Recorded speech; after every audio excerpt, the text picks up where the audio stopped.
关心客家相关消息。12年国教今年8月的会实施有关课程规划方向的国教课纲总纲草案，喺今年2月的公布，按算请假8月的以前会听案。客家新闻会对政策、教育、家庭也等方面来全面了解国教帮从对更加好教的学业教学的影响。教育部长蒋伟南应声讲，12年国教会屯本土语言并入国中的必修课，不过公布的草案地位还是历次先修，许多先生屯复杂如果小讲，也个本土语言呢。教学会韩国边缘化，不过上课时间都按多诶，会屯学业好容易让出名、新出名化练业必修课，听说会排斥到其他的课程。国家教育研究院都讲实在过难咯，不过还是会照公堂会意见来收听，请假礼拜屯收听结果送去教育部审查。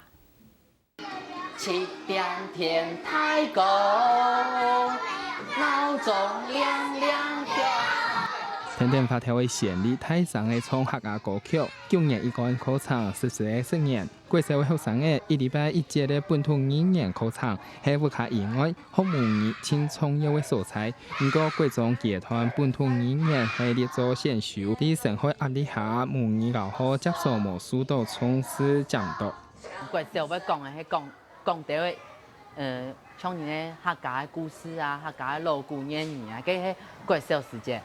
較傳統的欣賞，佢就要上嘅課程，到國中就冇按呢課程嘅時間，其實冇乜幫助呢。天地12年國教為今年8月的實施，教育部門開始調整課綱。今年2月的公布的12年國教課程總綱草案當中，國小集團本土語文係1禮拜1節課，國中考慮到總上課時數有限，還係先修。整個學習總節數不能增加，彈性的課程裡面也不能減少，甚至也希望可以有機會更多的話。那既有的領域裡面都有一些結束在那裡了，所以下面要動任何一個領域的結束裡面，都變得非常非常的困難。對語言的意思，啲個體派內總向是從講堂地方，雖然有學者強調學母語為從事家庭教育，不過也下講母語講到不利為家庭基建動社會，依度本土語言先生受理，係個冇辦法延續母語課程，本土語言更怕會流失到行客家。我们为什么之前在国小推行，就是因为